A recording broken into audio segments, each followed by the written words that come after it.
예, 16-3절 촉매에서 화학 성분과 종류를 나타내는데 촉매는 주촉매와 조촉매 그리고 지지체로 이렇게 구성되어 있다고 얘기해도 됩니다. 주촉매는 촉매의 활성을 나타내는 성분으로서 메인을 나타내는 거죠. 그런 것들은 뭐가 있어요? 금속이나 금속 산화물 혹은 금속 황화물들이 아니면 고체산 아니면 고체 염기 아니면 제올라이트 이런 것들이 바로 주촉매 역할을 합니다.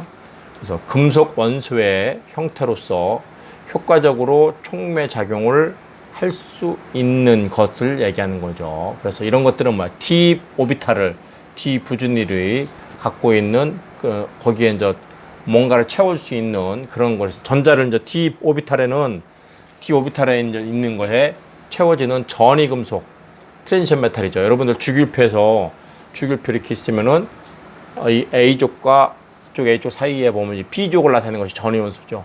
그러니까 D 오비탈이 보여지기 시작하는 그런 원소를 전이 원소라고 합니다. 한편 알칼리 금속 1족을 말하죠. 알칼리 토금속 2족 원소를 얘기하죠. 이런 것들은 반응 조건에 따라서 쉽게 이온 상태로 전환되므로 주촉매보다 대부분이 조촉매로 사용되어진다.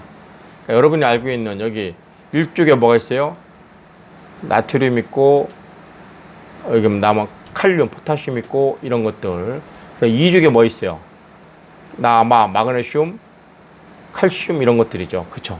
2쪽의 원소들. 이런 것들은 그 최외곽의 전자가 하나하나 두 개가 있기 때문에 전자를 오히려 하나를 빨리 내보내고 플러스 양이온 전자 두 개를 빨리 내보내고 플러스 이가 양이온으로 전환되기가 쉬워요. 그래서 그런 것들은 그렇게 이온화가 잘 되기 때문에 주촉매 역할보다는 조촉매 역할을 주로 많이 한다. 한편 F 오비탈을 채워주는 란탄족, 그러니까 주기율표 이렇게 있고 밑에 이렇게 두 줄 있죠. 그게 란탄족과 아티늄족이죠. 거기서 F 오비탈이 보이기 시작하는 것이 란탄족인데 거기 악티늄족이고 두 줄이니까 위에가 란탄족, 밑에가 악티늄족이죠. 그런 것들에 대한 금속물로서 반응성이 너무 적거나 금속 상태가 금속 상태가 되어서 금속 상태는 저기되기가 어려우니까 변환되기 어려우니까 산화물로서의 형태로 그 조촉매 또는 지지체 역할을 주로 한다. 그러니까 결국에 촉매, 주촉매 역할은 이 전이금속이에요. 전이금속.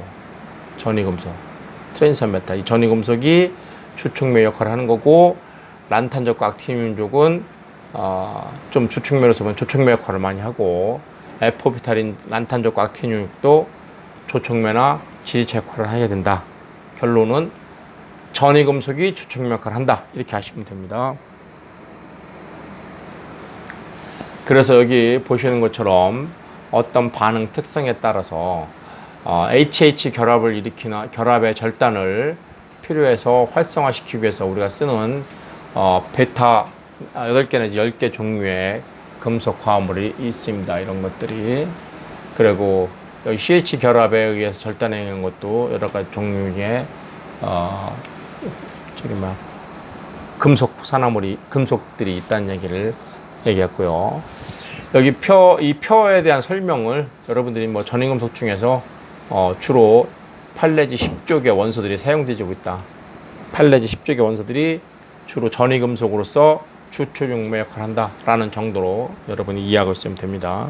자세하게 여러분 읽어보시고요. 그리고 여기 금속 산화물 같은 경우 금속 산화물 촉매는 어떻게 돼 있어? 전이금속의 산화물과 주족 금속의 산화물이 있는데, 그렇지? 이 중에서 또한 단일 금속 결합의 산화물이냐, 아니면은 단일 산화물, 뭐 복합 두 종류 이상의 복합 산화물이냐라는 것을 따지겠죠. 보통 저 전이금속 산화물들이 많이 이제 촉매로 쓰인다 그랬잖아요. 전이금속이 몰리브데늄, 바나디움 등등의 단일 또는 복합 산화물이냐, 혹은 여기 철 촉매 아니면 여기 F2O3니까 뭐 시리코늄 이런 것들에 대한 크롬 이런 것들에 대한 산화물이냐라는 거죠. 주로 사용되는 금속 산화물이 이제 뭐 SiO2 내지는 알루미나, Al2O3, 그래서 SiO2, Al2O 이런 것들이 많이 쓰여지는데, 어떻든 간에 우리가 여기서 얘기하고 싶은 것은 금속 황화물, 이 촉매 독이 될 수도 있는 거지만 황화물이기 때문에 또 황이나 아니면 질소를 갖다가 함유된 반응물에서의 반응이 시킬 때는 그것이 또 금속 황화물이 촉매로서 역할을 잘한다 하는 얘기입니다. 자, 여기 이제 효과적인 촉매로서 쓰여진 것들이 벌써 니켈 황화물이나 몰리브덴 황화물, 코발트 황화물들이 카드뮴 황화물 이런 것들이 지금 얘기대로 탈황이나 이런 거 할 때 쓰여지는 것이다. 그리고 에너지가 높은 경우에 고온에서의 조건에서도 여러분이 이런 것들을 잘 처리할 수 있도록 적합하게 적어 가는 거죠. 한편 금속 황화물은 뭐 여러분 한번 읽어보시면 되겠지만 촉매 독으로부터 뭐 작용하는 그런 황이나 질소에 대해서 똑같은 얘기 같죠? 자세히 풀어놓은 겁니다. 앞에 거 설명한 거를. 그런 반응에 대한 것을 여러분들이 수소와 정제 반응에서 쓰여지고 있다. 그러니까 수소와 정제는 뭐야? 수소와 분해나 수소와 반응이나 수소와 정제를 할 때 금속 화합물이 나름대로 탈황의 효과를 보는 촉매다. 그 얘기입니다. 형태로는 이름 니켈 촉매, 니켈 황화물, 몰리브덴 황화물, 카드뮴 황화물 등등이 쓰여진다는 얘기고요. 그리고 고체산인 경우, 고체인데 루이스 애시드나 아니면 브랜스테드 애시드의 개념으로서 쓰여지는 것들, 그렇죠? 그것들에는 금속 산화물이나 금속 황산염, 금속 인산염, 고체 인산, 아니면 제올라이트 이런 것들이 바로 양이온 교환 그 수지 혹은 헤테로 폴리산 이런 것들이 바로 고체산의 종류들이다 하는 얘기고, 여기 주족 금속 산화물로서 많이 쓰여지는 것이 뭐가 있어요? 양성자산 혹은 루이스산 이런 것들이 고체산으로서 많이 쓰여지는 거죠. 양성자산은 양성자를 떼어내는데 어떤 염기가 이제 필요한가라는 것을 보고, 석유에서 접촉 분해 반응할 때 많이 쓰이는 것이 이런 주족 금속 산화물들이 많이 쓰여진다는 얘기고요. 그래서 이제 뭐 복분해 반응, 무슨 반응 등이 쓰여집니다. 한편 SiO2, Al2O, 알루미나라고 그러죠. 이런 것들에 대한 산으로부터 사용되어지는 대표적인 것이 이겁니다. 그래서 이런 전이 금속에 대한 산화물로서 쓰여지는 것이 뭐 TiO2, 지르코니아 등등등등등 이런 것들입니다. 자, 제올라이트가 이제 요즘에 많이 각광을 받고 있는 물질이죠. 여러분들이 만약에 이제 무기공업학에서 제올라이트에 대한 얘기, 촉매에서 특히 제올라이트에 대한 얘기를 요즘에 이제 많이 하고 있는데 한번 보도록 하겠습니다. 이 제올라이트는 다공성 물질이죠. 다공성의 결정성 알루미노 실리케이트 화합물이다. 이렇게 얘기합니다. 그래서 이거의 특징이 뭐냐? 이온 교환 특성과 규칙적인 미세 기공에 의한 분자체 역할을 한다는 거예요. 분자 시브. 그래서 시브를 치기 때문에 이 구멍에 시브가 뭐야? 이거 체죠, 체. 그렇기 때문에 떡고물 이렇게 체를 걸르면은 거친 거는 안 빠져나오고 고운 건 빠져나오기 때문에 빠져나온 것은 일정한 형태의 크기를 갖고 있는 거죠. 그런 시브 역할을 하는 거죠. 그러니까 제올라이트의 특성이 그겁니다. 이온 교환 특성과 그 미세 분자체 역할을 한다는 거. 그래서 첫 번째가 이온 교환 특성에 의한 브랜스테드 애시드 또는 루이스 애시드 역할을 한다는 것이 가장 큰 이온 교환 특성이죠. 브랜스테드. 여러분이 브랜스테드 애시드가 뭐예요? 여러분이 유기학 시간에 배웠던 산 연기의 정의, 여기 나오는 거죠. 산 연기의 정의 첫 번째가 아레니우스 산과 염기의 정의가 있었죠. 즉 물속에서 H 플러스를 내는 물질 산이고 OH 마이너스 하이드록사이드 이온을 내는 물질이 바로 염기였어요. 그렇죠? 자, 두 번째 브랜스테드 로리 이론에 의하면은, 브랜스테드 이론에는 H 플러스를 주는 물질, 양성자를 주는 물질을 산이고 H 플러스를 받는 물질을 우리는 염기라고 배웠습니다. 루이스 애시드는 정의가 뭐였어요? 루이스 애시드는 비공유 전자쌍을 받는 물질이 산이었어요. 그렇죠? 그리고 비공유 전자쌍을 주는 물질이 염기라는 정의를 내렸었습니다. 그래서 비공유 전자쌍을 받는 물질이 산이기 때문에 결국에는 브랜스테드 산은 H 플러스 주는 거지. 그죠? 그렇기 때문에 같은 개념으로 볼 수도 있습니다. 어차피, 전이금속에서 이런 그 역할을 많이 할 수 있습니다. 한편 두 번째는 기공의 기하학적 형상이, 규칙적으로 배열되어 있어 갖고, 어떻게 보면은 분자체 특성을 만들어낼 수 있습니다. 시브 역할을 할 수 있죠. 그래서 형상 선택성을 갖게 됩니다. 저 체에 빠져나올 때 쉽게 얘기해서 만약에 우리가 뭐 판 찍어낼 때 세모 꼬리로 빠져나가면 세모 모양이고 동그라미 속 구멍을 빠져나가면 동그라미고 하는 것처럼 똑같은 개념으로 생각하면 됩니다. 그래서 여기 보시는 것처럼 이런 분자체 역할에 대한 또 소제목으로 첫 번째가 기공 크기보다 적은 반응물만이 저 분자체를 통과할 수 있다. 당연하죠. 기공 내부로 들어갔는데 발생할 수 있는 반응물의 사이즈가 반응물의 형상에 대한 선택을 할 수 있다는 얘기예요. 즉, 저 기공 구멍 사이를 통과할 수 되는 것만이 들어간다는 얘기죠. 두 번째, 기공 구조로 인해서 생성되는 중간체가 달라져서 결과적으로 생성물 분포가 달라지게 되는, 즉 중간체의 형상 선택성이라는 용어를 쓸 수 있습니다. 세 번째는 기공 내에서 생성된 생성물이 분자 크기에 따라서 그 확산 속도를 달리하기 때문에 생성물의 형상 선택성이라고 얘기할 수도 있습니다. 여기서 우리는 이러한 형상 선택성이 있기 때문에 공업적으로 유용하게 써먹을 수 있는 거예요.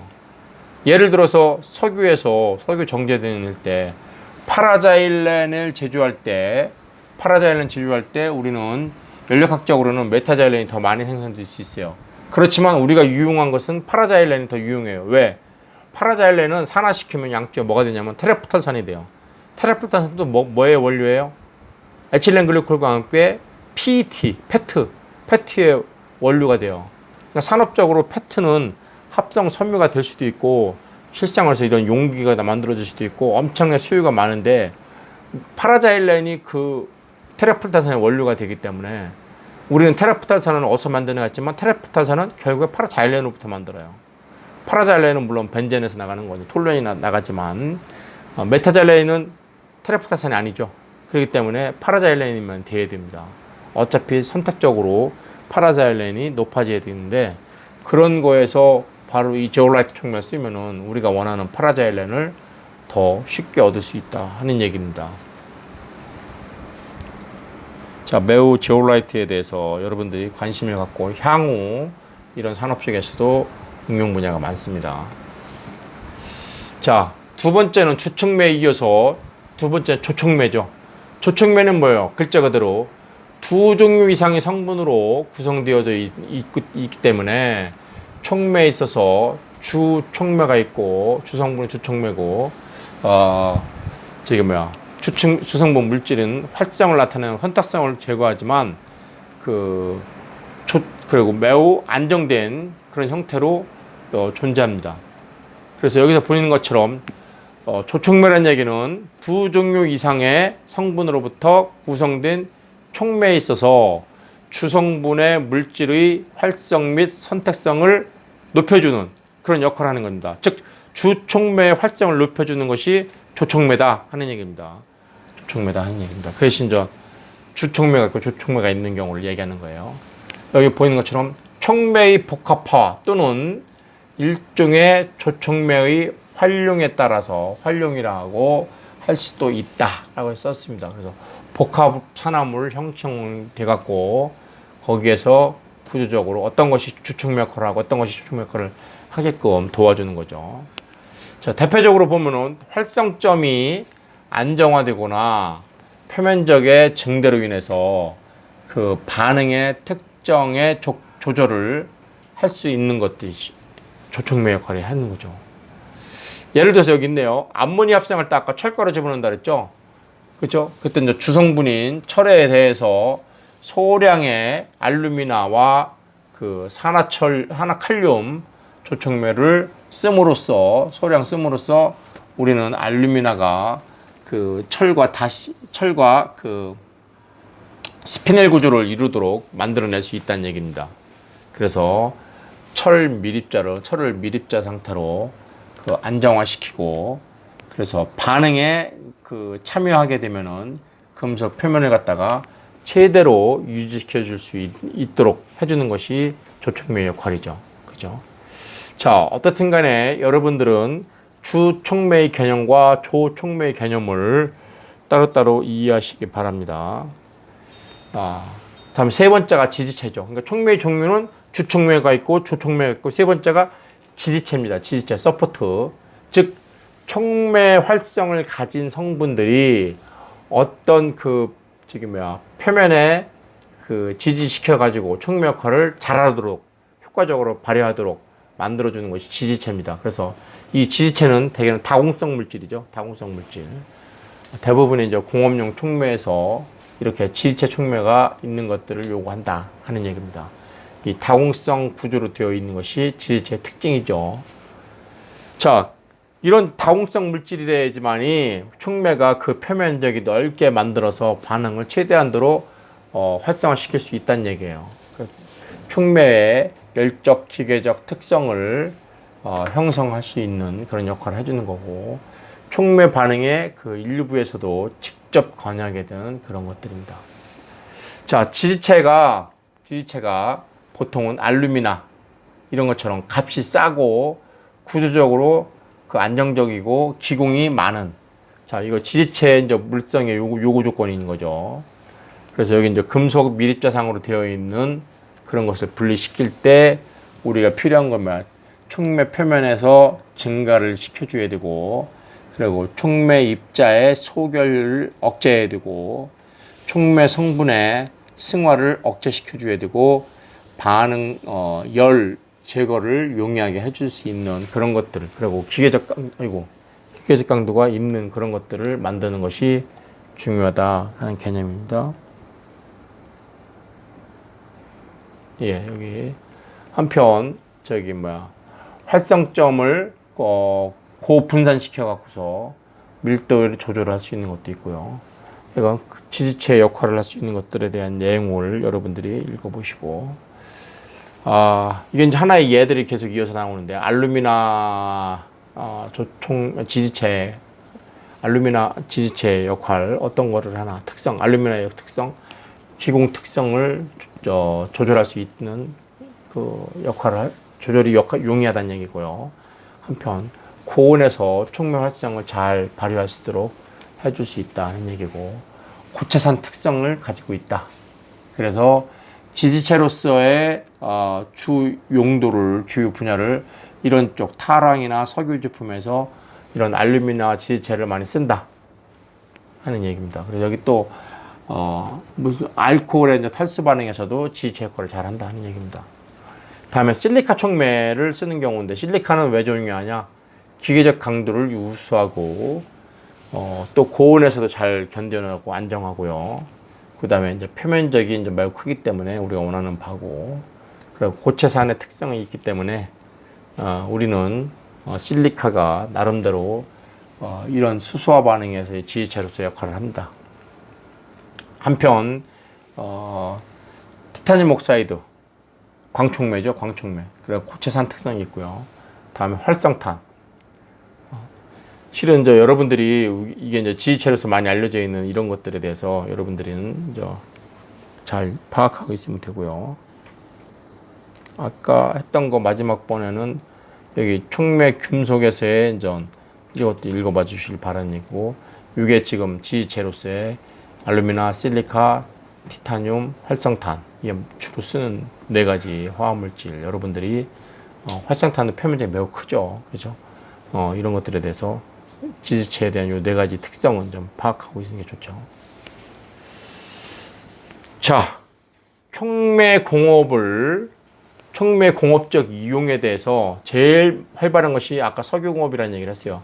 1900년에서 1940년대까지는 주로 그 원료 물질, 즉 암모니아나 질산이나 이런 데 필요한 그 촉매를 썼다면은 본격적으로 1940년대 석유화학 시대가 열리게 된 원동력이 바로 석유를 정제하는 공업이나 석유화학 공업에서 촉매를 씀으로써 획기적으로 반응 속도가 높아지고 생산성이 좋아졌다는 것 때문에 석유화학 시대가 열렸다 하는 얘기를 할 수 있습니다.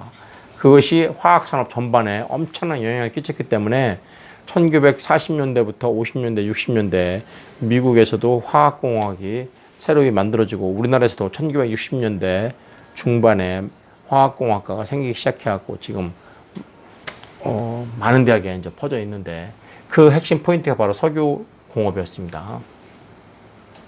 내용 교재에 있는 내용대로 한번 살펴보도록 하겠습니다.